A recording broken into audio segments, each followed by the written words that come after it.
Ini di dalam sebuah pengakuan bahwa pertolongan kita ialah di dalam nama Tuhan yang menjadikan langit dan bumi, yang memelihara kasih setianya sampai selama-lamanya, dan yang tidak pernah meninggalkan perbuatan tangannya.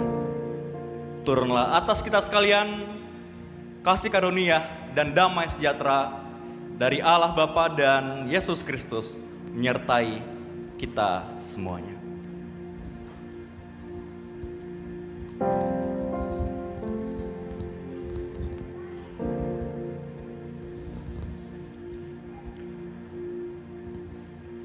Diberkatilah orang yang mengandalkan Tuhan, yang menaruh harapannya pada Tuhan. Ia seperti pohon ditanam di tepi air, yang merambatkan akar-akarnya ke tepi batang air, dan yang tidak mengalami datangnya panas terik. Dan daunnya tetap hijau, yang tidak khawatir dalam tahun kering, dan yang tidak berhenti menghasilkan buah. Yeremia 17 ayat 7 dan 8. Mari kita berdoa. Rasa syukur kami naikkan ke hadirat-Mu ya Tuhan, yang selalu kami sembah dalam nama Tuhan Yesus Kristus, yang menuntun dan menjaga kami melalui Roh Kudus-Mu. Ucapan syukur kami naikkan ke hadirat-Mu Tuhan, karena Engkau telah memberkati kami. Engkau telah memberikan kepada kami segala yang kami perlukan Tuhan. Untuk itu Tuhan, kami ingin mengucapkan syukur dengan perayaan akan kasih-Mu, akan penebusan-Mu, akan pengorbanan-Mu yang telah Engkau menangkan di atas kayu Golgota Tuhan. Terima kasih ya Tuhan untuk jemaat-Mu yang setia, yang telah hadir di tempat ini. Dan juga kami berdoa Tuhan bagi jemaat-Mu dalam perjalanan, Engkau hantar mereka sampai di tempat ini dengan selamat Tuhan. Kami juga berterima kasih Tuhan untuk anak-anak-Mu yang dengan setia meluangkan waktunya, meluangkan energinya Tuhan untuk mempersembahkan rasa syukur kami pada Paskah ini Tuhan. Kami juga berdoa Tuhan untuk hamba-Mu, pendeta muda Samson yang akan menyampaikan firman-Mu Tuhan. Biarlah Engkau menyampaikan isi hati-Mu Tuhan, sehingga kami boleh Engkau teguhkan dan Engkau kuatkan Tuhan. Terima kasih Tuhan, berjalanlah bersama kami selalu Tuhan. Engkau selalu memberkati kami Tuhan. Dalam nama Yesus kami akan doa kami ini. Amin. Haleluya. Tetap bangkit berdiri saudara sekalian, kita menghormati kehadiran Tuhan yang hadir di tempat ini. Mari kita memuji Dia. Mari kita meninggikan nama Tuhan kita. Sebab Dia Allah pencipta kita. Bahkan seluruh alam semesta memperlihatkan kebesaran dan kedahsyatan Tuhan kita. Alam semesta menceritakan kedahsyatannya. Haleluya. Oh, haleluya. Alam semesta melukiskan kebesaran Tuhan. Bumi dan surga menyanyikan kemuliaan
bersyukur kami punya Allah yang besar, Allah yang luar biasa, penuh kuasa, penuh kedahsyatan. Haleluya.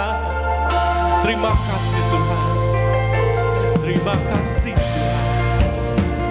Haleluya. Engkau Allah yang luar biasa. Haleluya.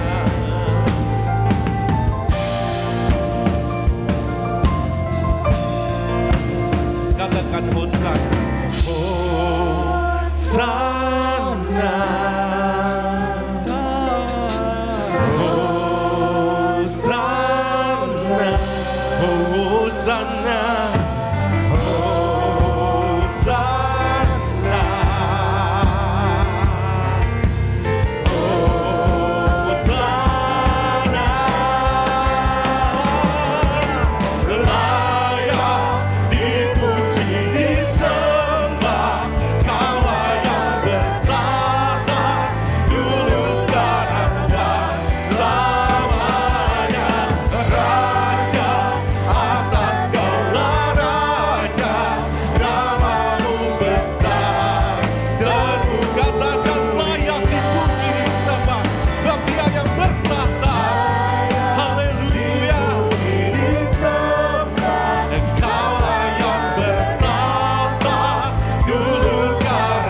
Selanjutnya, Tuhan Allah membuat taman di Eden.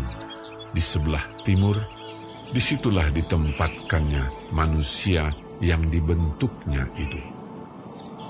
Lalu Tuhan Allah menumbuhkan berbagai-bagai pohon dari bumi, yang menarik dan yang baik untuk dimakan buahnya. Dan pohon kehidupan di tengah-tengah taman itu, serta pohon pengetahuan tentang yang baik dan yang jahat. Tuhan Allah mengambil manusia itu dan menempatkannya dalam Taman Eden untuk mengusahakan dan memelihara taman itu. Lalu Tuhan Allah memberi perintah ini kepada manusia. Semua pohon dalam taman ini boleh kau makan buahnya dengan bebas. Tetapi pohon pengetahuan tentang yang baik dan yang jahat itu, janganlah kau makan buahnya, sebab pada hari engkau memakannya, pastilah engkau mati. Adapun ular ialah yang paling cerdik dari segala binatang di darat yang dijadikan oleh Tuhan Allah. Ular itu berkata kepada perempuan itu, tentulah Allah berfirman, semua pohon dalam taman ini jangan kau makan buahnya. Lalu sahut perempuan itu kepada ular itu, Buah pohon-pohonan dalam taman ini boleh kami makan. Tetapi tentang buah pohon yang ada di tengah-tengah taman, Allah berfirman, jangan kamu makan ataupun raba buah itu. Nanti kamu mati. Tetapi ular itu berkata kepada perempuan itu, Sekali-kali kamu tidak akan mati. Tetapi Allah mengetahui bahwa pada waktu kamu memakannya, matamu akan terbuka dan kamu akan akan menjadi seperti Allah. Kau yang baik dan yang jahat. Perempuan itu melihat bahwa buah pohon itu baik untuk dimakan dan sedap kelihatannya. Lagi pula, pohon itu menarik hati karena memberi pengertian. Lalu ia mengambil dari buahnya dan dimakannya dan diberikannya juga kepada suaminya yang bersama-sama dengan dia. Dan suaminya pun memakannya. Maka terbukalah mata mereka berdua dan mereka tahu bahwa mereka telanjang.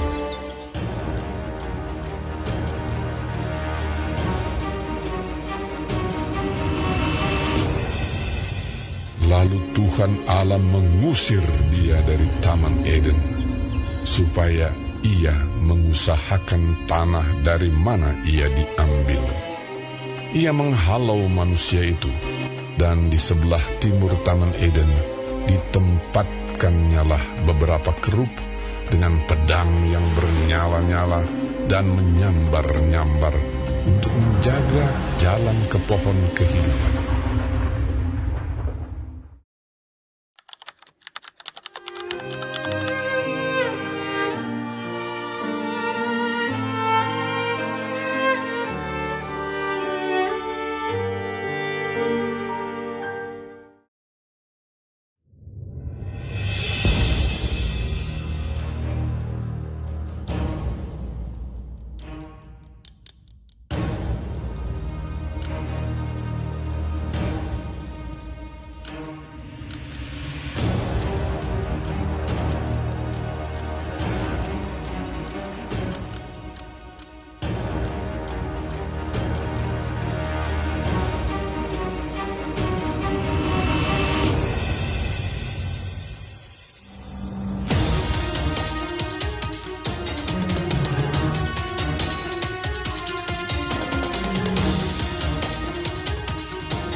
Ketika mereka membawa Yesus, mereka menahan seorang yang bernama Simon dari Kirene yang baru datang dari luar kota, lalu diletakkan salib itu di atas bahunya supaya dipikulnya sambil mengikuti Yesus. Sejumlah besar orang mengikuti dia, di antaranya banyak perempuan yang menangisi dan meratapi dia. Yesus berpaling kepada mereka dan berkata, Hai putri-putri Yerusalem, janganlah kamu menangisi aku, melainkan tangisilah dirimu sendiri dan anak-anakmu. Sebab lihat, akan tiba masanya orang berkata, berbahagialah perempuan mandul dan yang rahimnya tidak pernah melahirkan, dan yang susunya tidak pernah menyusui.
Terima kasih Tuhan. Terima kasih Tuhan di atas kayu salib. Ketika kami masih berdosa, Kau sudah mati buat kami. Kami bersyukur kepada-Mu.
Sungguh besar pengorbananmu bagiku,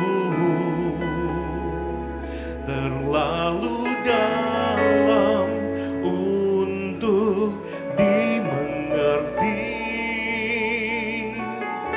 Sungguh besar.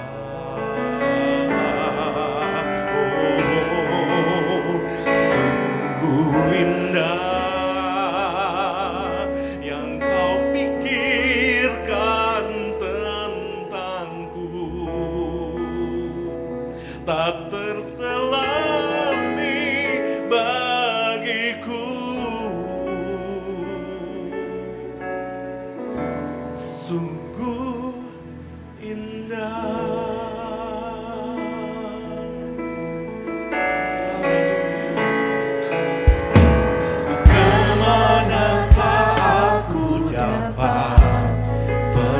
Menjauhi rohmu yang menjauhi rohmu yang Kau sahabat dan Kau dekat. Haleluya. dan Kau dekat, Bahkan seluruh pengabdianku bahkan seluruh pengabdianmu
Mari kita berdoa.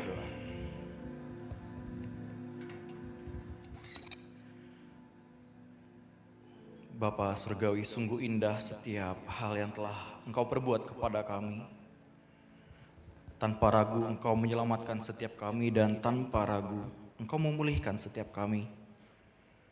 Dan pada saat ini Tuhan, ketika kami akan merenungkan firman-Mu, biarlah kami boleh mendengarkan dengan hati kami dan boleh menerimanya dengan iman kami. Berkatilah kami Tuhan, sebab hanya di dalam nama anak-Mu Yesus Kristus yang telah mati dan bangkit bagi kami berdoa. Amin. Saudara-saudari silakan kembali duduk. Tema kita pada saat ini adalah rahmat yang menyelamatkan, tema yang sama dengan ibadah Paskah pada subuh hari ini. Saudara-saudari,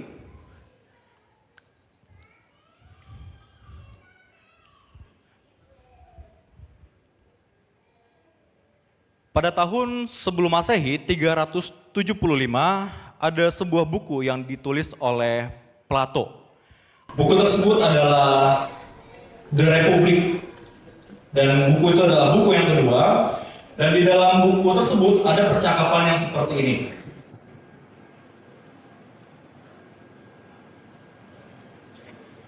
Ya, saya akan bacakan. Percakapan itu adalah sebuah dialog. Dialog yang pertama dikatakan apa yang akan terjadi ketika seorang manusia dengan moral yang sempurna hidup di dunia yang rusak. Apa yang akan terjadi? Saya akan coba memberikan beberapa detik. Puji Tuhan tulisannya tidak jelas jadi bisa tebak-tebakan ya kita. Saya memberikan kita waktu untuk memikirkan apa jawabannya. Apa yang akan terjadi jika seorang manusia dengan moral yang sempurna hidup di dunia yang berdosa ini? Di buku tersebut tertulis dengan jelas yang akan terjadi adalah dia akan dihukum, dia akan disalib, dan dia akan disiksa. Saudara-saudari, ini bukanlah sebuah nubuat yang diberikan oleh seorang filsuf bernama Plato, tetapi ini adalah sebuah pemikiran, sebuah asumsi dari seorang pemikir tentang apa yang akan terjadi jika ada satu manusia dengan moral yang sempurna hidup di dunia kita. Dan asumsi ini menjadi nyata oleh karena apa? 300 tahun setelah buku ini terbit, lahir seorang manusia dari Nazaret bernama Yesus. Dengan moral yang sempurna, apa yang terjadi dengan dirinya, dia disiksa, dia dihukum, dia disalibkan.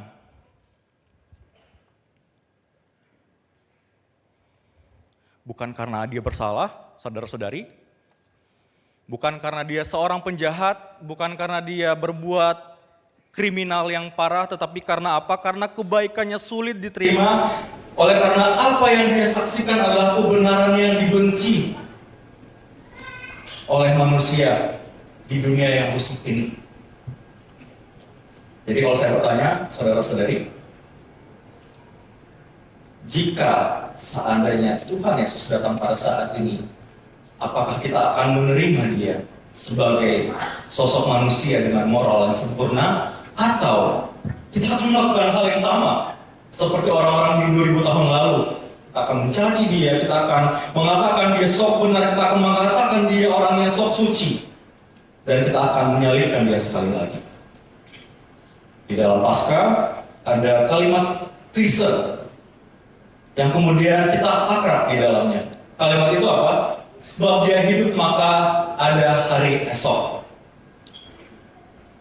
Saudara-saudari, Steve Jobs, pendiri HP yang mungkin Bapak Ibu pakai sekarang, apalagi mungkin beberapa pakai yang warna oranye.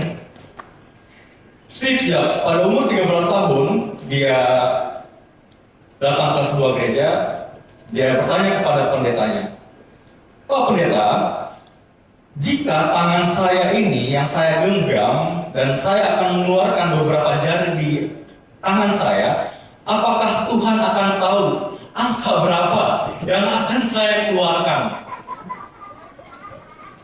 Pendetanya menjawab, "Ya tentu aja Tuhan akan tahu. Dia maha tahu, dia tahu segalanya, bahkan dia tahu semua seluk-beluk dirimu, Steve." Dan kemudian Steve Jobs pada saat itu mengeluarkan majalah di mana sedang menunjukkan kasus kelaparan di Afrika oleh akibat perang yang berlangsung begitu lama. Pada sampul majalah itu terpampang anak-anak yang sedang kelaparan, busung lapar. Dan Steve Jobs berkata kepada pendetanya, "Oh, jadi menurut Bapak, Tuhan tahu enggak? Ada anak-anak yang kelaparan oleh karena perang, ada anak-anak yang tidak makan oleh karena konflik yang dilakukan oleh manusia. Apakah Tuhan tahu dan Tuhan membiarkan itu terjadi?" Pendetanya nggak bisa jawab, saudara-saudari. Dan semenjak itu pada umur 13 tahun Steve Jobs meninggalkan kekristenan. Ketika kita berbicara sebab dia hidup maka ada hari esok, kita berkata seperti itu karena apa Bapak Ibu? Apakah ketika kita berada di posisi seperti anak yang kelaparan oleh karena peperangan yang terjadi, ketika kita berada di posisi di mana negara pada saat ini di Iran dan Israel sedang berperang, di mana banyak anak-anak yang meninggal, banyak orang tua yang kehilangan anaknya, banyak anak-anak yang kehilangan orang tuanya, apakah kita masih bisa berkata, sebab dia hidup maka ada hari esok? Apakah kita masih bisa Bapak Ibu? Apakah jangan-jangan Tuhan Yesus itu hidup dan memberikan hari esok hanya untuk beberapa orang. Apakah Tuhan Yesus tidak adil, saudara-saudari?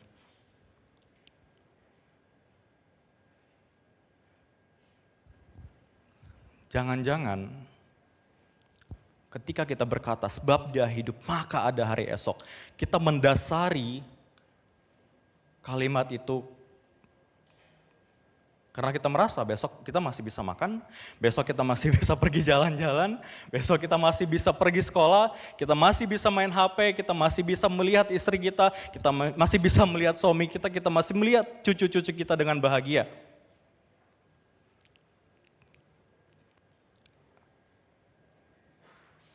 Saya khawatir sekali ketika kalimat sebab dia hidup maka ada hari esok kita dasarkan kepada hal yang duniawi dan bukan kepada iman. Dan ketika itu direnggut, ketika semua itu hilang sama seperti Ayub, kita akan mempertanyakan segalanya kepada Tuhan. Di mana hariku? Di mana nasibku? Tuhan. Dan sama seperti pemuda kaya yang ingin mengikuti Tuhan Yesus. Di dalam Matius 19 dia berkata, Tuhan aku sudah melakukan segalanya yang baik. Apa hal yang kurang dariku? Tuhan Yesus bilang apa? Jual hartamu. Dia gak mau jual loh, saudara-saudari.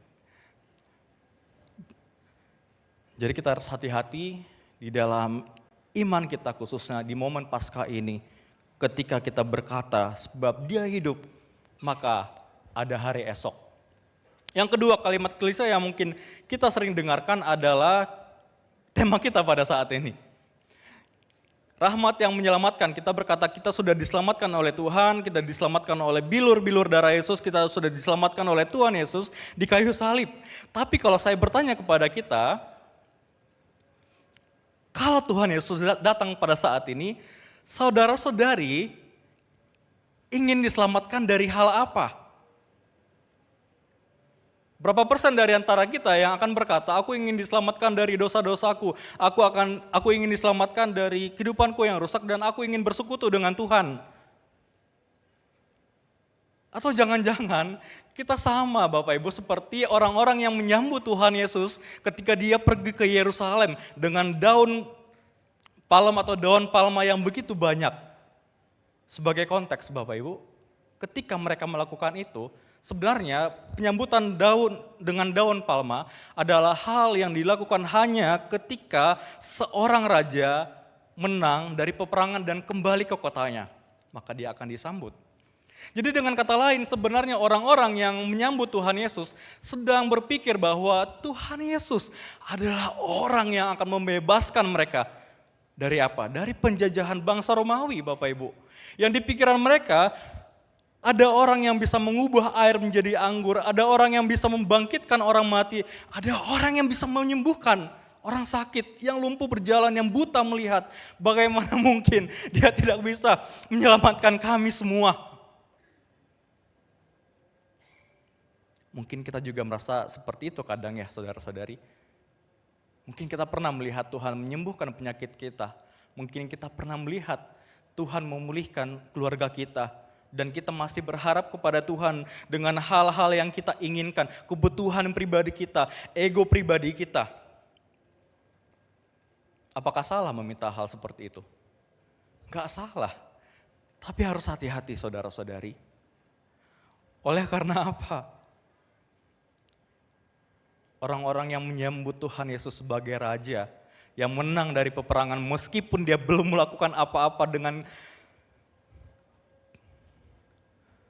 kelemah lembutannya. Pada akhirnya mereka melihat raja yang mereka sambut mati di kayu salib. Raja yang mereka sambut disiksa oleh tentara Romawi, raja yang mereka sambut justru sujud di hadapan banyak orang dengan begitu malunya, dengan darah yang bercucuran dan bahkan dia mati di kayu salib. Apakah mereka masih berharap? Saudara-saudari, enggak. Semua dari mereka meninggalkan Tuhan Yesus dan bahkan tercatat di sana para murid, orang yang paling dekat dengan Tuhan Yesus justru meninggalkan gurunya. Mereka tersesat seperti domba, mereka kabur seperti domba yang kehilangan gembalanya. Jadi Bapak Ibu, saudara-saudari, saat kita meminta sesuatu kepada Tuhan, saat kita menginginkan banyak mujizat terjadi, saat kita meminta pekerjaan, kita meminta anak kita berubah, kita meminta orang tua kita berubah, dan akhirnya itu tidak terjadi, bukankah kita seringkali akan melakukan hal yang sama? Seperti orang-orang yang menyambut Tuhan Yesus tadi dan akhirnya meninggalkan Dia. Apakah kita ingin mengulangi sejarah yang sama, saudara-saudariku?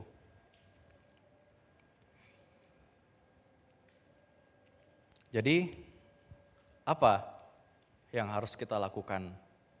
Apa yang harus kita ubah di dalam diri kita? Apa yang harus kita lakukan pada saat ini ketika kita menyambut Paskah dan merayakan salib ini yang besar ini, saudara-saudariku? Jadi saya harap ketika kita merayakan Paskah, kita benar-benar berpikir apa yang harus kita lakukan.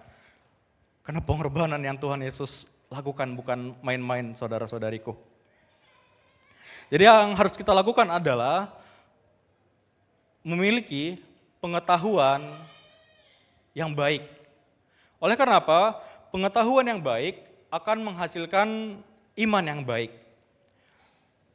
Saya mau tanya kepada kita sudah saksikan tadi Adam dan Hawa memakan buah terlarang. Menurut Bapak Ibu, yang salah Adam atau Hawa? Adam. Hawa. Kalau kita vote setuju? Setuju ya? Yang mengatakan Hawa yang salah angkat tangan. Wah, Bapak Diaken Budi semangat. Sekali lagi, yang mengatakan Hawa yang salah angkat tangan. Wah, saya melihat teman saya Kevin. Sekali lagi ya, yuk, berani aja, berani. Atau Tuhan yang salah, ayo. Saya tambahkan pilihan ketiga. Enggak, bercanda ya. Yang salah Hawa atau Adam? Yang setuju Hawa? Bentar, saya notice sesuatu ternyata. 3 kali saya tanya, wanita nggak ada yang angkat tangan. Oke, sekarang yang salah adalah Adam. Wah, golput semua, bahaya nih gereja kita ya. Jadi saya punya mesin waktu, saudara-saudari. Saya pakai mesin waktu saya travel ke Taman Eden. Saya tanya, Adam, di Kejadian 3, sepengetahuan saya waktu saya baca, maka Hawa memakan buah terlarang itu dan memberikan kepada Adam yang sedang bersama dengannya. Asumsinya, seperti drama kita tadi, harusnya Adam ada di dekat Hawa. Betul? Betul. Saya tanya, kenapa kamu gak larang Hawa makan buahnya? Tahu gak? Adam jawabnya apa? Takut saya, Pak. Nanti Hawa ngomong lagi. Makan aja kamu atur-atur. Berani ngatur saya? Gitu jawabnya. Jadi nggak ada saling paham di antara suami istri ini ternyata. Dari dulu sampai sekarang gitu. Ada yang ngangguk-ngangguk. Mungkin ya saya berharap suami istri di Giar saling memahami ya. Karena di dalam saling memahami ada cinta, di dalam saling memahami ada kasih sayang. Amin ya. Amin. Jadi kita kembali ke laptop. Anak muda nggak ada yang tahu kali ya, kembali ke laptop. Jadi kita kembali ke laptop, saudara-saudari. Pemahaman yang baik akan menghasilkan iman yang baik. Makanya kita harus mengetahui apa itu iman. Tetapi sebelum kita membahas apa itu iman, kita harus membahas dulu apa itu dosa. Sepertinya saya pakar dosa di gereja ini ya, tiap khotbah bahas dosa terus. Jadi Bapak Ibu, ketika kita berbicara tentang dosa, seringkali gereja mengajarkan dosa adalah membuat kita tidak layak, dosa membuat kita menjadi hina, menjadi najis, dan tidak layak bahkan untuk hidup. Tapi sayangnya, pengetahuan yang seperti ini menyebabkan masalah yang sangat besar. Ketika kita berbicara tentang pengetahuan dosa yang demikian, pada abad pertengahan Katolik Roma ya, ketika saya berbicara Katolik Roma berarti Katolik zaman dulu, bukan Katolik yang sekarang. Pada saat itu mereka ada, puji Tuhan, soalnya bingung saya jelasinnya gimana. Ada hierarki seperti ini, Bapak Ibu, di dalam sosial, lingkungan masyarakat, ada hierarki yang seperti ini. Yang pertama, dipimpin oleh paus, yang kedua yang lebih rendah kardinal, lebih rendah lagi uskup agung, lebih rendah lagi uskup, lebih rendah lagi pastor, dan yang terakhir diakon atau diaken. Dan yang paling bawah ada awam. Nah, kenapa nggak ada baganya? Oleh karena apa? Pada saat itu kaum awam adalah orang-orang biasa yang nggak belajar teologi, yang nggak belajar Alkitab. Karena apa? Karena memang nggak bisa. Yang bisa baca Alkitab pada saat itu hanya orang-orang yang di atas itu, dari diakon sampai paus. Oleh karena apa? Oleh karena kaum awam dipandang hina dan berdosa, oleh karena mereka nggak tahu isi Alkitab apa. Jadi saudara-saudari, pengetahuan yang dosa seperti ini ternyata memberikan konflik. Akhirnya gereja seringkali memaki-maki kaum awam ini, mengatakan bahwa mereka berdosa, mereka tidak layak, mereka nggak punya surga, dan mereka najis. Tetapi puji Tuhan, di dalam Konsili Vatikan yang kedua pada abad 19, akhirnya pemahaman ini diubah dan akhirnya kaum awam pun bisa ikut terlibat di dalam pelayanan. Tetapi saudara, di abad ke-14, oleh karena gereja memperlakukan orang lain seperti itu, orang awam seperti itu, kita bayangkan jemaat seperti ini, saya di depan saya maki-maki Bapak Ibu sekalian, siapa yang gak marah? Ibu Santa? Siapa yang gak marah? Iya, saya marah gitu ya. Jadi siapa yang gak marah seperti itu? Kita datang kepada pendeta, kita dimaki, kamu hina, kamu berdosa. Kita datang kepada pendeta, kita dimaki dan kita tidak diterima. Makanya akhirnya atas pemahaman dosa yang keliru seperti ini, lahirlah sebuah gerakan humanisme. Kalau Bapak Ibu akrab dengan humanisme, sebenarnya dasarnya adalah bagaimana manusia percaya bahwa manusia itu walaupun ada dosa, tapi manusia itu tetap layak hidup. Manusia itu nggak sejorok itu, manusia nggak senajis itu. Dan akhirnya mereka mulai berdiri sebagai manusia tanpa agama. Dan sadar nggak sadar, kita masih mendapatkan dampaknya. Mungkin kita familiar dengan kalimat seperti ini. Ya lebih baik, walaupun saya nggak gereja, saya nggak taat sama Tuhan ya, tapi saya baik-baik aja. Nggak kayak orang gereja tuh gosip terus, nggak kayak orang gereja tuh musuh-musuhan terus, nggak kayak orang gereja tuh yang walaupun rajin ibadah tapi kelakuannya kurang ajar. Lebih baik saya menjaga spiritualitas saya daripada saya harus menjadi orang yang agamawi. Kita akrabkan dengan kalimat seperti itu, khususnya yang segenerasi dengan saya. Jadi kita bisa melihat, hanya karena pemahaman dosa yang keliru, itu bisa menghasilkan dampak yang besar dan sangat-sangat parah. Jadi dosa itu apa sebenarnya? Kalau kita lihat di dalam Yesaya pasal 59 ayat 2, dosa adalah hal yang membuat manusia dan Tuhan itu terpisah. Kalau kita lihat juga di dalam Roma 3 ayat 23, itu berbicara bagaimana manusia itu gagal untuk menuju apa yang Tuhan kehendaki. Oleh karena apa? Manusia telah kehilangan kehendak Allah. Dan di dalam Ibrani pasal 4 ayat yang ke-15, dosa adalah kondisi di mana manusia itu punya pilihan antara mengikut Tuhan atau melawan Tuhan. Tetapi sayangnya manusia memilih untuk melawan Tuhan. Jadi ketika seringkali gereja mengajarkan kita berdosa, kita tidak layak, kita najis, kita buruk. Sebenarnya Tuhan mengajarkan kita dosa bukan seperti itu, tetapi dosa adalah sebuah relasi. Jadi dosa adalah hal yang mematikan kepekaan kita sebagai ciptaan Tuhan untuk mengerti kehendak Tuhan di dalam kehidupan kita. Jadi saudara-saudari, ketika kepekaan kita mati dan kita tidak mengenal kehendak Tuhan, maka kita perlu apa yang namanya iman. Oleh karena apa? Ketika kita baca Alkitab tetapi tidak ada iman di dalamnya, maka kita hanya akan membaca buku biasa.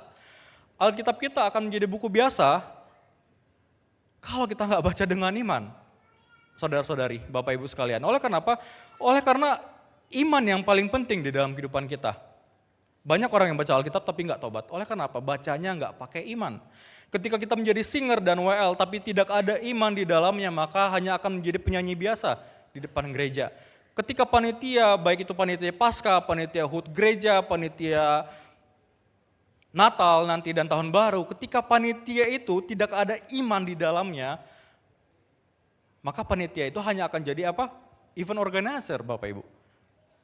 Hanya akan menjadi sekumpulan orang yang sedang membuat acara untuk have fun aja di gereja. Ketika kita melayani tanpa iman dan kita datang ke gereja ini tanpa iman, ya saudara-saudari nggak datang ke gereja sebenarnya. Datang ke tempat orang Kristen lagi ngumpul merayakan Paskah.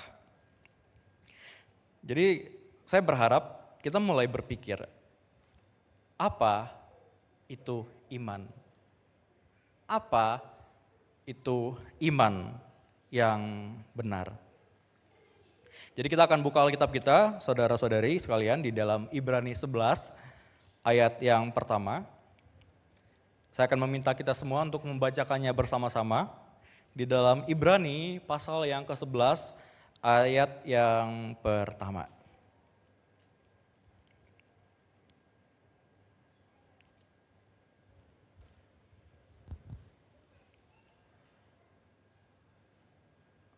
Baik, saya anggap kita sudah ketemu. Silakan Bapak Ibu dan saudara-saudari membacakannya bersama-sama. 2, 3, ya.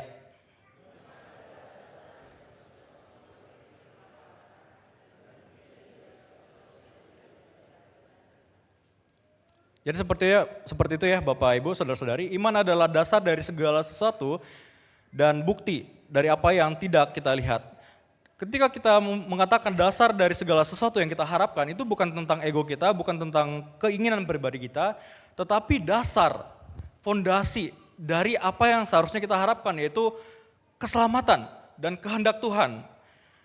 Dan hal itu kemudian digerakkan oleh pengharapan tentang walaupun kehendak itu belum kelihatan. Makanya kalau kita baca beruntutan saudara-saudari, Bapak Ibu sekalian, Nuh dan Abraham itu taat. Oleh karena apa? Mereka mengikis egonya. Untuk apa? Memberikan yang terbaik kepada Tuhan dengan sebuah ketaatan. Sekalipun mereka belum melihat finalnya apa. Tuhan mau bawa aku kemana? Tuhan mau bawa aku melangkah kemana finalnya nanti. Tapi mereka percaya. Oleh karena apa? Oleh karena iman. Mereka nggak pakai akal mereka sendiri. Mereka nggak pakai tenaga mereka sendiri. Tetapi pakai iman. Makanya mereka boleh percaya apa yang akan Tuhan kerjakan di dalam kehidupan mereka. Dan seterusnya, banyak sekali contoh iman di sana. Jadi sekalipun belum melihat, iman itu membuat kita peka dengan kehendak Tuhan, saudara-saudari. Jadi ketika kita mengatakan dosa adalah hal yang membuat kita mematikan kepekaan kita untuk mengerti firman Tuhan, sebaliknya iman mematikan ego kita, mematikan keinginan daging kita untuk apa? Untuk mengenal kehendak Tuhan. Jadi ketika kita berkata, kita beriman, bukan seperti kita percaya akan zodiak, bukan seperti kita percaya akan sebuah ramalan, bukan seperti kita percaya akan pengharapan-pengharapan dari keinginan pribadi kita. Dan yang kedua, iman yang benar itu apa? Kita buka sekali lagi di dalam Ibrani, sekarang pasal yang ke-12, ayat yang kedua. Saudara-saudari sekalian boleh buka di dalam Ibrani, pasal yang ke-12, ayat yang kedua.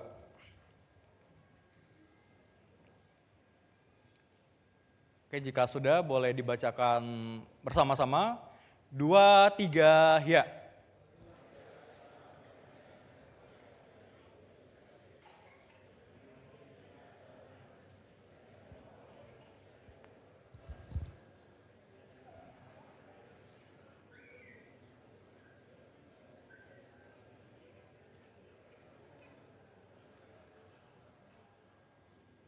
Ya, terima kasih, amin. Jadi iman adalah sesuatu hal yang membuat kita mengarahkan pandangan kita kepada Tuhan Yesus. Oleh karena apa? Tuhan Yesus telah memberikan contoh, memberikan kita bagaimana seharusnya kita hidup bagi Tuhan di dalam ketaatan, di dalam sukacita yang tersedia baginya di depan sana. Tuhan Yesus mengorbankan rasa malunya untuk apa? Untuk menebus kita. Saudara-saudari sekalian. Dan saya nggak tahu seberapa serius kita untuk menghayati pengorbanan ini. Seberapa serius kita melihat Tuhan Yesus itu benar-benar menderita untuk kita. Dan seberapa serius kita menanggapi keselamatan ini. Saudara-saudari, jujur, saat drama Tuhan Yesus tadi, saya hampir mau menangis loh Bapak Ibu. Oleh karena apa? Oleh karena kita nggak bisa membayangkan ketika Tuhan Yesus itu benar-benar mengorbankan dirinya untuk kita, benar-benar disalibkan untuk kita agar kita memperoleh keselamatan. Dan di Ibrani pasal 12 tadi mengatakan sukacita yang di depannya. Berarti kita harus tahu apa yang Tuhan Yesus anggap sebagai sebuah sukacita adalah ketika saya dan saudara selamat. Sukacita bagi Tuhan Yesus adalah ketika Dia melihat kita bebas dari dosa, diakui oleh Bapa dan mendapatkan surga nanti di dalam kekekalan. Apa jadinya ketika Tuhan Yesus yang kita lihat tadi, di dalam salibnya, Dia membuang salibnya dan Dia berkata kepada kita, cukup. Tidak ada dari satu pun kalian yang bertobat. Tidak ada satu pun dari kalian yang berubah dari kesalahan kalian. Semua hal yang kulakukan adalah hal yang baik, mujizat yang kulakukan, semua keselamatan dan kebaikan yang kulakukan adalah untuk kalian. Tetapi kalian melukai hatiku lagi dan lagi. Walaupun kalian akan meminta maaf, berdoa kepadaku, maafkan aku Tuhan, bagaimana aku tahu kalian akan berhenti melakukan kesalahan kalian lagi. Bagaimana aku akan tahu kalian benar-benar minta maaf dan tidak mengulanginya lagi.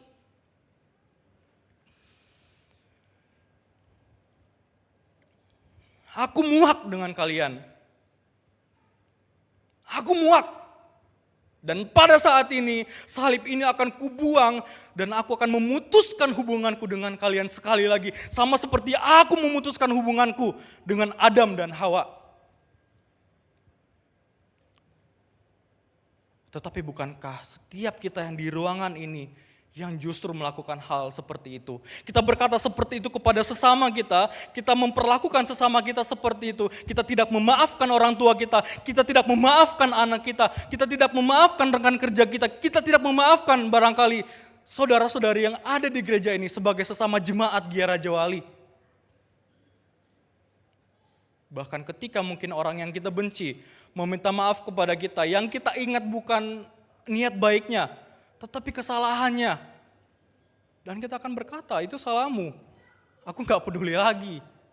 Aku gak mau lagi berhubungan denganmu.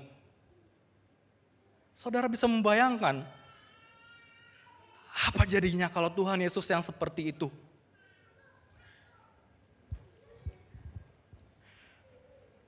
Tetapi, pada akhirnya, Dia tetap melakukan apa yang Dia lakukan.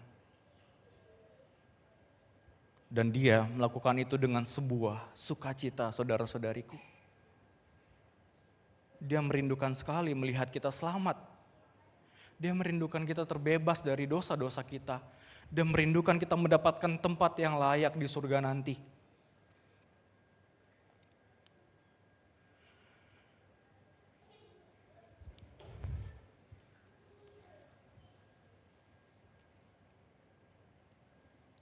Seberapa serius kita menanggapi ini, saudara-saudariku? Saat kita berkata, Engkau kusembah, saat kita berkata, perbuatanmu yang ajaib, ketika kita berkata pengorbanan yang mulia, sungguh indah. Seberapa serius kita memaknainya?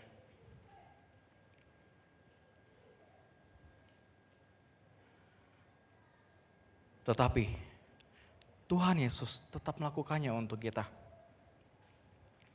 Jadi saudara-saudariku, sebelum kita membahas tema kita, rahmat yang menyelamatkan, kita harus benar-benar mengerti apa itu iman.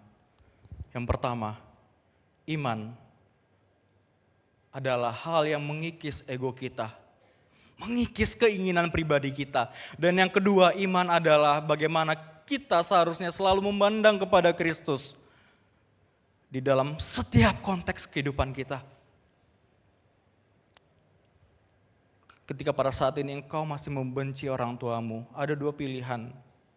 Engkau ingin memaafkannya sama seperti Yesus memaafkanmu, atau engkau tetap membenci orang tuamu. Engkau pilih yang mana?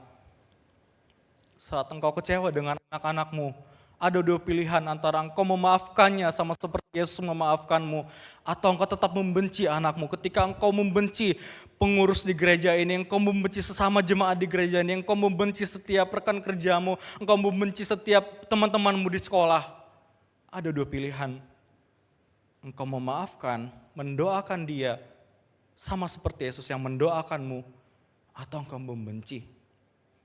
Saudara-saudariku, kapan terakhir kali kita memilih mengalah dan membiarkan diri kita dipermalukan dan mendoakan orang-orang yang menghina kita, dan kita pulang ke rumah dan berdoa kepada Tuhan, Tuhan, aku telah melakukan hal ini, aku ingin menjadi sepertimu, aku ingin menyenangkan hatimu,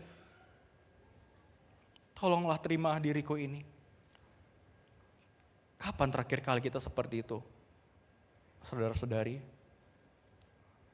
Ataukah di dalam kehidupan kita hanya hidup seperti robot? Kita bangun pagi, kita bersiap dengan aktivitas kita pulang ke rumah, kita istirahat, dan seperti itu setiap hari.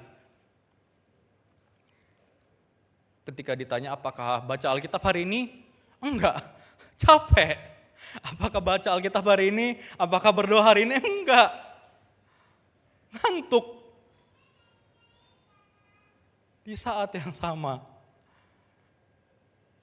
Tuhan Yesus dengan kemahatauannya, dengan keilahiannya, ketika dia disalib, dia tahu kita akan salah berulang kali, kita akan tetap melakukan kesalahan yang sama, tapi dia tetap memilih untuk kita diselamatkan.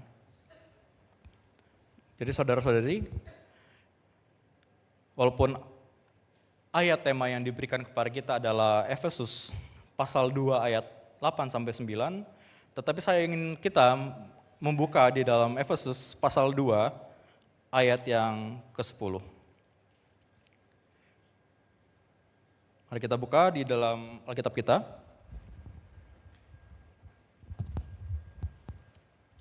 Di dalam Efesus 2 ayat yang ke-10. Saudara, di sana tertulis, karena kita ini buatan Allah diciptakan dalam Kristus Yesus untuk melakukan pekerjaan baik yang dipersiapkan Allah sebelumnya Ia mau, supaya kita hidup di dalamnya. Maka ada 3 poin yang kita bisa bawa pulang pada hari ini. 2 poin untuk saudara-saudari yang Kristen dan 1 poin untuk saudara-saudari yang bukan Kristen. Atau mungkin saudara-saudari sekarang sedang merasa jauh dari Tuhan, kita tetap mendapatkan firman Tuhan, karena Tuhan di kayu salib mengatakan ampunilah mereka sebab mereka tidak tahu apa yang mereka perbuat. Dan sekalipun mungkin saudara-saudari belum percaya kepada Tuhan Yesus ataupun merasa jauh dari Tuhan Yesus, kita tetap bagian dari mereka yang Tuhan Yesus katakan. Maka dari itu yang pertama, ketika kita terbiasa dengan kalimat kita diselamatkan dari dosa, dari maut, dari perbuatan jahat, entah mengapa Tuhan ingin saya menyampaikan agar kita mengingat satu hal. Kita bukan hanya diselamatkan dari, tetapi kita diselamatkan untuk. Itu adalah 2 hal yang berbeda. Ketika kita hanya berpikir kita diselamatkan dari apapun, kita akan tetap merasa keselamatan itu hal yang sia-sia.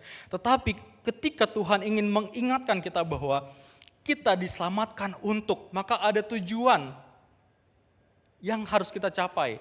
Ada tujuan yang kita harus genggam, ada kehendak Tuhan yang harus kita dapatkan. Ketika gereja beribu-ribu abad mengajarkan kita adalah kaum awam, saudara-saudari adalah kaum awam yang tidak mengerti apa-apa. Seorang Martin Luther mereformasi hal itu. Dan di dalam tulisannya dia berkata, gak ada kaum awam. Semua orang harus mengerti firman Tuhan, semua orang harus mengerti apa panggilan di dalam kehidupannya. Pertanyaannya, apa panggilan saudara-saudari di dalam kehidupan ini? Kita pernah gak memikirkan apa panggilan kita? Apa misi yang Tuhan titipkan kepada kita? Kalau kita nggak pernah memikirkan hal itu, maka pasca pada saat ini Tuhan meminta kita memikirkan ulang apa panggilan kita, panggilan pribadi yang Tuhan titipkan kepada saya dan saudara, apa yang Tuhan ingin kerjakan melalui kehidupan kita. Jadi ketika kita belum mempertanyakan hal itu, saya meminta kepada kita semua pada saat ini, ketika kita pulang dari gereja ini dan kita sampai di rumah kita sebelum kita tidur, tanya kepada Tuhan. Katakan kepada Tuhan, Tuhan selama ini aku nggak pernah tanya, apa panggilan hidupku? Apa yang ingin Tuhan kerjakan melaluiku? Dan pada saat ini Tuhan, aku ingin merayakan Paskah ini dengan lebih meaningful. Tolong sampaikan apa panggilanku di hidup ini. Dan pesan yang kedua masih di Efesus 2 ayat yang ke-10. Kalimat di awal, karena kita ini buatan Allah. Saudara-saudari, di dalam bahasa aslinya kata buatan ini memiliki unsur seni. Maka dari itu saya memberikan poinnya adalah karya ciptaan. Oleh karena apa? Ketika kita melihat versi bahasa Inggrisnya, itu dikatakan adalah handiwork. Jadi Tuhan menciptakan kita dengan tangannya. Saudara bisa membayangkan, tangan yang menciptakan alam semesta, tangan yang menciptakan segala gunung-gunung yang tinggi, tangan yang menciptakan segala lautan yang indah, adalah tangan yang sama yang menciptakan saudara-saudari. Dan saya baru memastikan, ternyata produk apapun yang dilabeli dengan artisan atau dibuat dengan tangan sendiri akan cenderung lebih mahal dibandingkan dengan harga barang yang diciptakan secara massal melalui pabrik. Setuju? Saudara yang memakai perfume, kalau beli yang artisan akan lebih mahal dibandingkan dengan parfum yang biasa. Kalau saudara-saudari memakai dompet, memakai tas yang artisan, yang dimana tas itu dibuat satu persatu oleh tangan manusia, harganya bisa jauh berkali-kali lipat daripada tas yang kita beli, yang dibuat dari pabrik. Kalau kita beli mobil, kita beli apapun itu, kita beli segala hal yang dibuat manusia, akan sangat-sangat lebih mahal. Dan saudara coba bayangkan, setiap kita dibentuk oleh Tuhan dengan tangannya sendiri.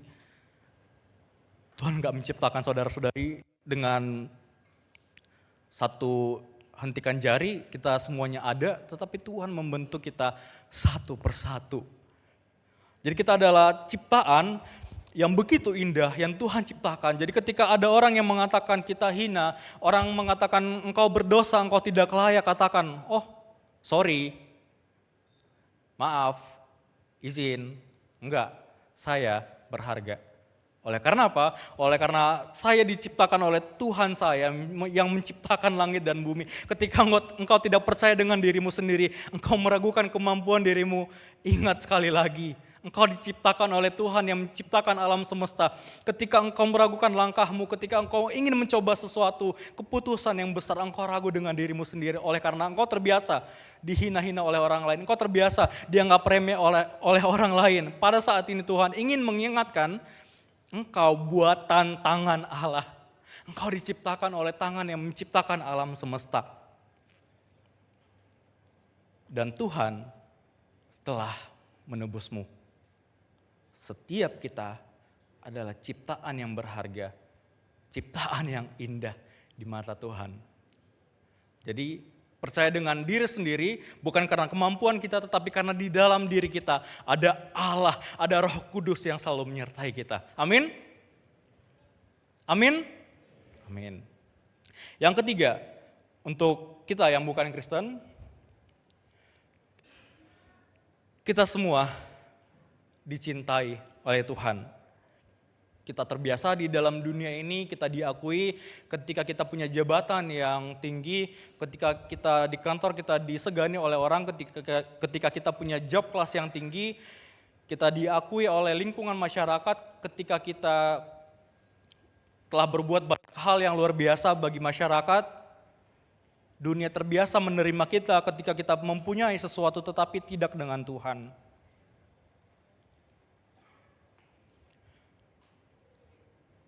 Tuhan menerima engkau tanpa menunggu engkau menjadi orang yang hebat. Tuhan menerima engkau tanpa menunggu engkau menjadi seorang manajer. Tuhan menerima engkau tanpa menunggu engkau menjadi orang yang mempunyai banyak hal. Dan engkau diterima karena alasan yang sederhana. Karena engkau dicintai. Seorang manusia yang tercatat di dalam sejarah. Banyak bukti yang mengatakan dia benar-benar ada. Manusia bernama Yesus dari Nazaret 2000 tahun lalu. Pada saat ini ingin berkata kepada kita, kamu dicintai. You are loved. Dan di Efesus 2 ayat yang ke-10 bagian terakhir di sana dikatakan, ia mau, Kristus mau supaya kita hidup di dalamnya. Kalau kita lihat bahasa aslinya Bapak Ibu, rumus yang dipakai, formula yang dipakai untuk kalimat ini bersifat absolut, kekal, dan selamanya. Ketika Tuhan Yesus berkata, ia mau kita yang Kristen, yang non-Kristen, untuk hidup di dalamnya. Dia ingin kita hidup di dalamnya selamanya. Oleh karena apa? Oleh karena dia tidak ingin saudara-saudari hanya merasakan cinta, tetapi dia ingin saudara-saudari ditransform dengan cinta. Dia ingin saudara-saudari berubah oleh karena cintanya. Dia ingin saudara-saudari merasakan cinta sekalipun dunia ini seringkali mengecewakan kita semua. Jadi, mari kita percaya kepada Tuhan Yesus yang menerima kita semua tanpa syarat, tanpa embel-embel apapun. Alasan sederhana yang mungkin barangkali kita tidak bisa terima hanya karena dicintai. Kalau lagu Tulus, ada yang tahu?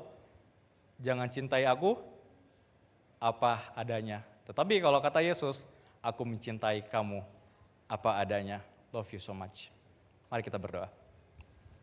Bapa di surga, kami mengucap syukur ketika Tuhan Yesus telah mati bagi kami. Kami mengucap syukur ketika pada saat ini Tuhan menyentuh hati kami. Kami mengucap syukur ketika pada saat ini Tuhan selalu memberikan kami kesempatan hari demi hari untuk merasakan cinta kasih Tuhan, untuk merasakan setiap perbuatan yang Engkau lakukan kepada kami. Tetapi Tuhan, di dalam kehidupan kami, seringkali kehendak pribadi kami membuat kami terkadang lupa tentang apa yang Engkau kerjakan di dalam kehidupan kami. Seringkali keinginan pribadi kami membutakan kami untuk melihat bahwa Tuhan begitu baik di dalam kehidupan kami. Tetapi pada saat ini Tuhan, Engkau memberikan momen yang indah bagi kami. Momen Paskah di mana Engkau hidup bagi kami, di mana Engkau bangkit bagi kami. Dan menunjukkan bahwa kami sudah terbebas. Terbebas dari masa lalu kami, terbebas dari label-label negatif yang mengikat kami, terbebas dari segala hal yang membuat kami ragu. Saudara-saudari, saya mengundang kita pada saat ini di dalam hatimu dengan posisi berdoa.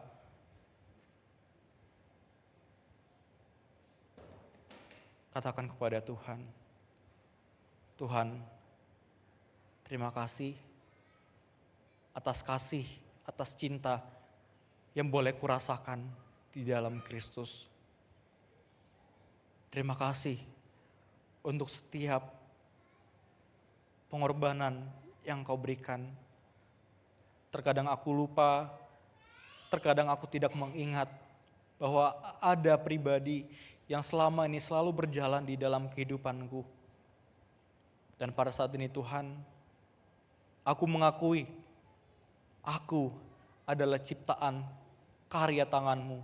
Dan pada saat ini, aku ingin Engkau sekali lagi menenun pikiranku yang kacau, memahat pribadiku yang rapuh, dan kembali mengaransemen kehidupanku. Agar aku semakin indah dan semakin menjadi serupa dengan Kristus yang telah mengorbankan nyawanya bagiku. Terima kasih Bapa atas pengorbanan-Mu yang terindah. Terima kasih Kristus untuk setiap hal yang telah Engkau lakukan. Dan terima kasih Roh Kudus ketika pada saat ini Engkau berbicara kepada beberapa di antara kami dan Engkau memanggil kami untuk kembali ke jalan-Mu. Terima kasih Bapa. Di dalam nama anak-Mu Yesus Kristus kami berdoa. Amin.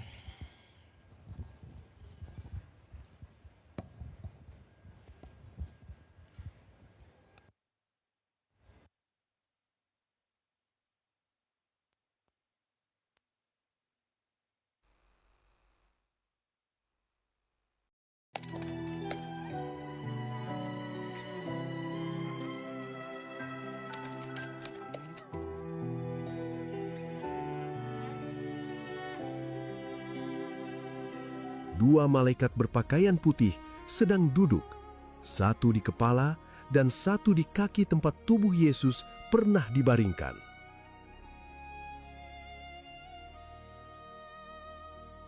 Malaikat-malaikat itu bertanya dengan suara lembut, "Ibu, mengapa engkau menangis?" Maria menjawab dengan suara serak, "Tuanku telah diambil orang dan aku tidak tahu di mana ia diletakkan." Ketika ia mengatakan itu, ia mendengar bunyi langkah di belakangnya. Ia berbalik dan melihat seseorang berdiri di sana. Mungkin tukang kebun, pikirnya. Orang itu bertanya, "Ibu, mengapa engkau menangis? Siapa yang engkau cari?" Maria, dengan mata yang kabur karena air mata, menjawab, "Tuhan, jikalau Tuhan yang mengambil dia, katakanlah kepadaku, di mana Tuhan meletakkan dia, supaya aku dapat mengambilnya." Lalu orang itu berkata satu kata, hanya satu kata, tetapi kata itu diucapkan dengan suara yang sangat ia kenal, suara yang telah membebaskannya, yang telah mengasihinya, yang telah mengubah hidupnya. Maria. Dunia berhenti berputar untuk sesaat, waktu seolah berhenti. Maria membeku, lalu perlahan berbalik menghadapnya sepenuhnya. Mata yang kabur karena air mata kini melihat dengan jelas. Itu bukan tukang kebun, itu Yesus, Yesusnya, Gurunya, Tuhannya, hidup.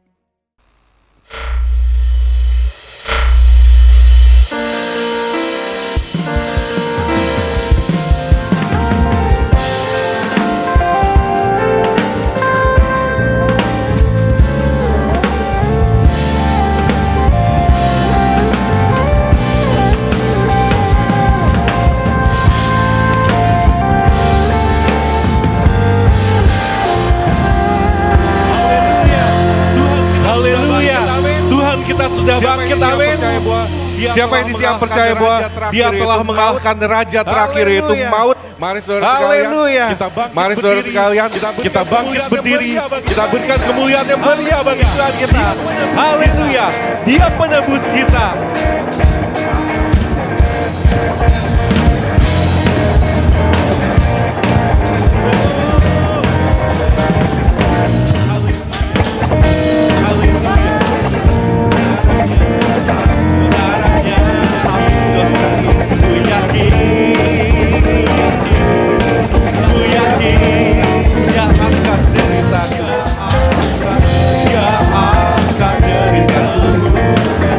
Sembuhkan saya.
penebus kita. Di dalam Dia ada kemenangan. Haleluya.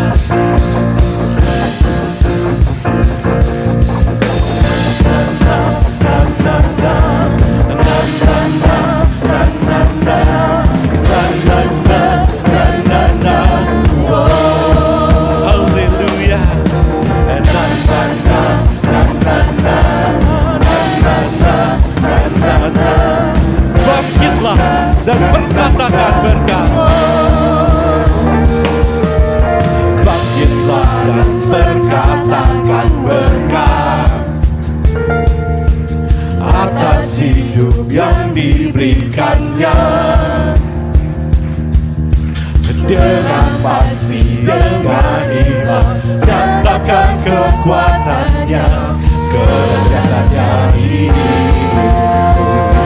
Bangkitlah, bangkitlah dan berkatakan berkat atas hidup yang diberikannya. Haleluya. Dengan pasti, dengan iman, nyatakan kekuatannya, kedahsyatannya di hidupku, kedahsyatannya di hidupku, kedahsyatannya di hidupku. Imanku berkata, Tuhanku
di kemenangannya. Ku bernyanyi, ku bersorak, ku mengangkat tinggi pancinya, bagi kemenangannya. Ku memuji, ku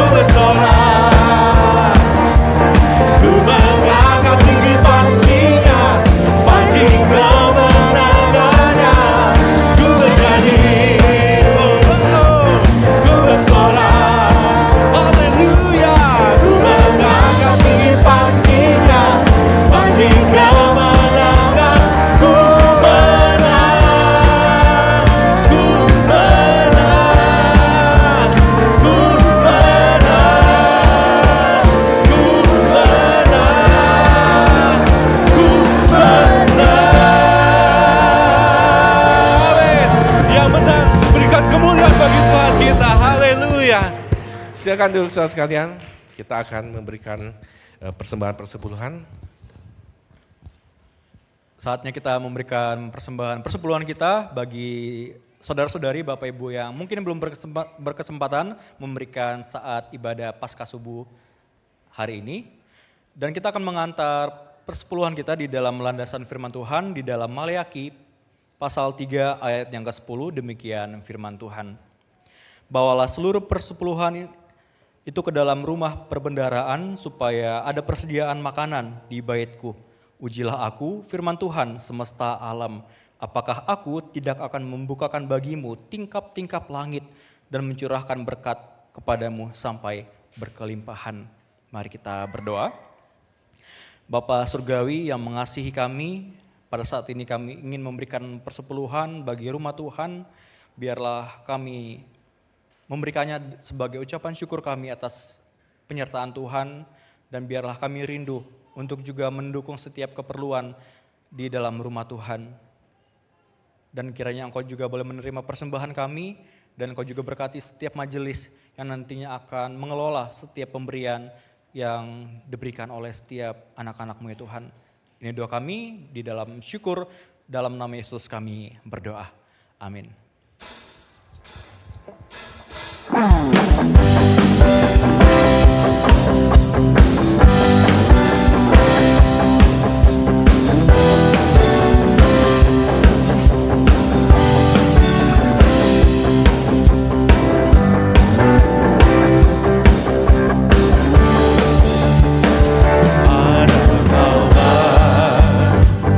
Yesus namanya menyembuhkan, menyucikan, bahkan mati tebus dosaku, kubur kosong membuktikan Dia hidup. Anak Allah, Yesus namanya menyembuhkan, menyucikan, bahkan mati tebus dosaku, kubur kosong membuktikan Dia hidup. Sebab Dia hidup, ada hari esok. Sebab Dia hidup, ku tak gentar, karena ku tahu Dia pegang hari esok. Hidup jadi berarti sebab Dia hidup. Hidup jadi berarti sebab Dia hidup. Hidup jadi berarti sebab Dia hidup.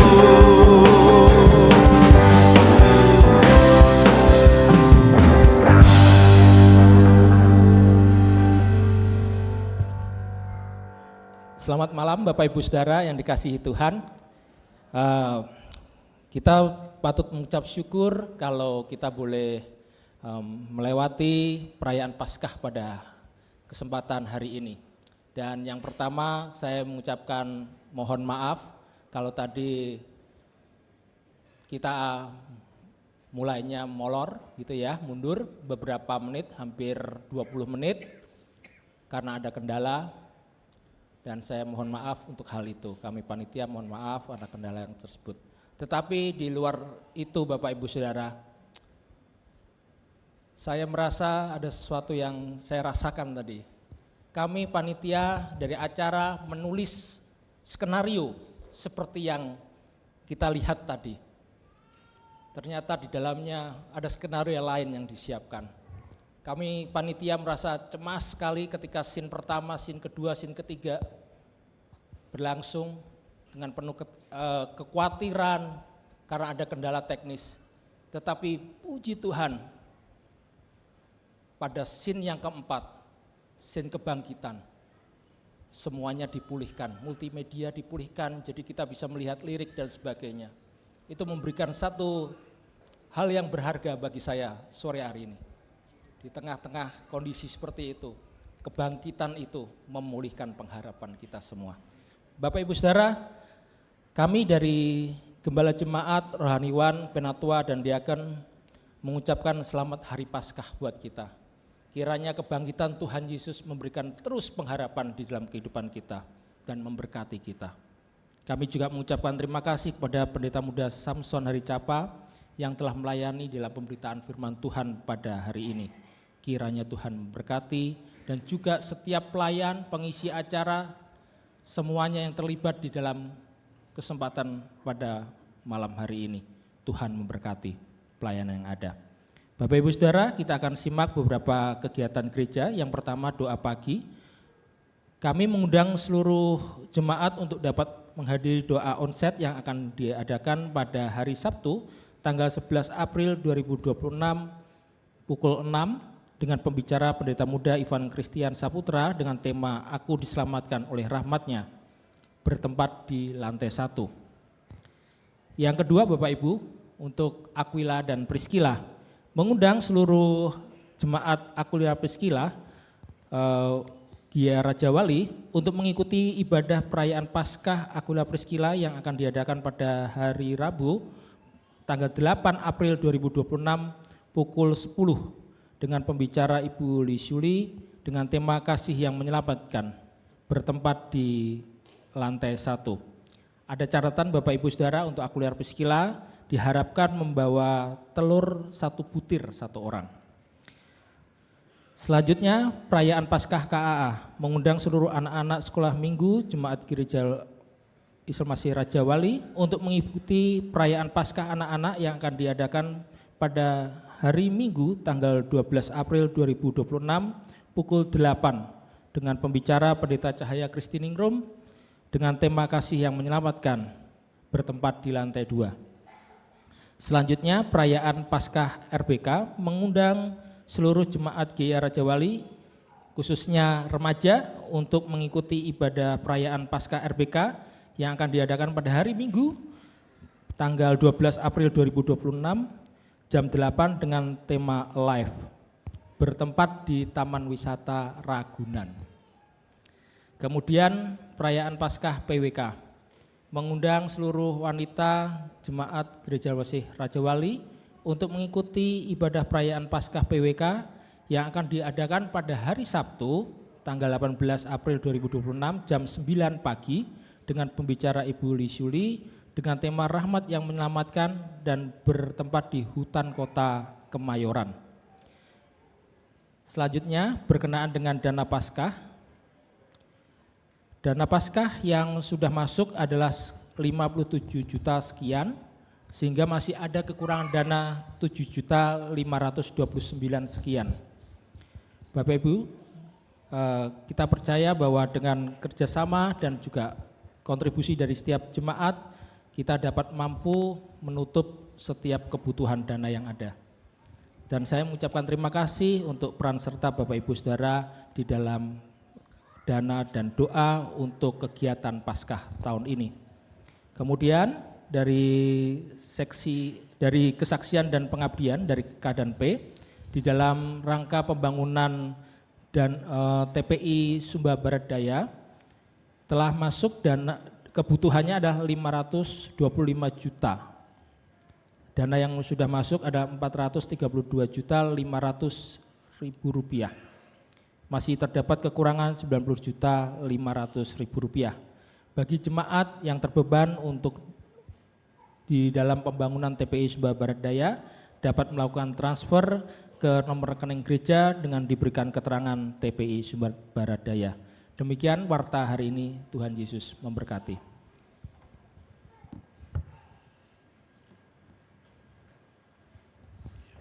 Kita akan memberikan persembahan kita kepada Natua Benyamin untuk memimpin dalam doa.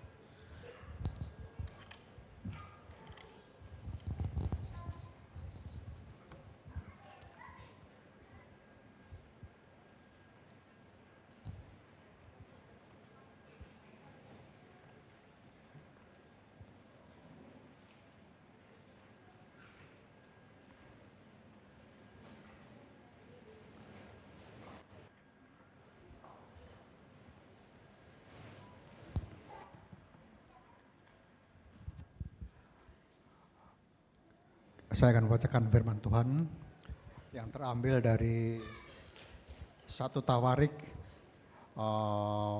Fatsal 29 ayat 12 sampai ayat ke-14. 1 Tawarik 29 ayat 12. Sebab kekayaan dan kemuliaan berasal daripadamu, dan engkaulah yang berkuasa atas segala-galanya. Dalam tanganmu lah kekuatan, kekayaan, dan dalam tanganmu lah kuasa membesarkan dan mengokohkan segalanya. Sekarang ya Allah kami bersyukur kepadamu dan memuji namamu yang agung itu. Sebab siapakah aku ini dan siapakah bangsaku sehingga kami mampu memberikan persembahan sukarela seperti ini. Sebab daripadamulah segala-galanya, dan daripadamu sendirilah persembahan yang kami berikan kepadamu.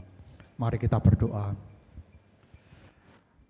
Tuhan, terima kasih karena Engkau telah memberkati kami, Tuhan. Ajarlah kepada kami selalu mengerti, Tuhan, segala yang kami miliki adalah daripadamu, Tuhan. Sudah selayaknya lah Tuhan kami memberikan yang terbaik bagimu, Tuhan, untuk pekerjaanmu, Tuhan. Dan ajarlah kepada kami, Tuhan, untuk mengelola segala yang bisa kami kumpulkan ini, Tuhan, hanya untuk kelebaran kerajaan-Mu saja, Tuhan. Engkau selalu memberkati jemaat-Mu ini, Tuhan. Dalam nama Tuhan Yesus kami alaskan doa kami ini. Amin.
Mari saudara-saudaraku kita bangkit berdiri dan kita bersatu di dalam doa. Bapa di surga, kami mengucap syukur untuk perayaan Paskah di tahun ini. Biarlah perayaan Paskah di tahun ini sungguh menjadi momen yang sangat-sangat berkesan bagi hati kami. Dan momen ketika kami mengingat segala sesuatu yang telah Engkau perbuat bagi kami. Berkati kami Tuhan, dan ketika pada saat ini pun kami akan pulang, biarlah kami boleh mencari panggilan kehidupan kami boleh mencari apa yang Kau kehendaki di dalam kehidupan kami. Dan ketika kami mencari kehendak itu, biarlah Engkau boleh memberkati kami di dalam setiap berkat Tuhan dalam langkah kehidupan kami. Mari kita menerima berkat daripada Tuhan yang akan tercurah bagi kita pada saat ini. Tuhan memberkati dan melindungi engkau. Tuhan menyinari wajahnya kepadamu dan memberikan engkau kasih karunia. Tuhan menghadapkan wajahnya kepada kita sekalian dan memberi kita damai sejahtera. Berkat ini turun atas kita saat ini hingga selama-lamanya. Amin.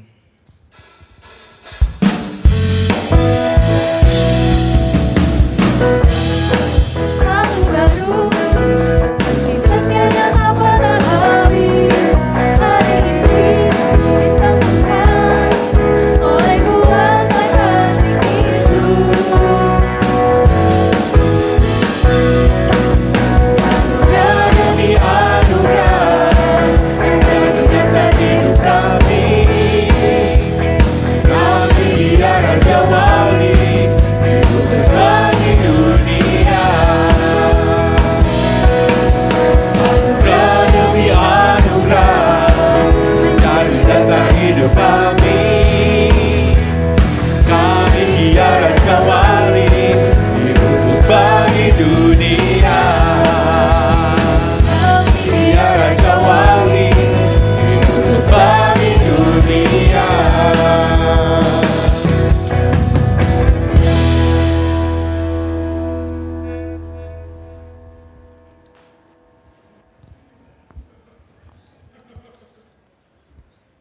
Sebab dia hidup lagi aja kali ya. Sebabnya.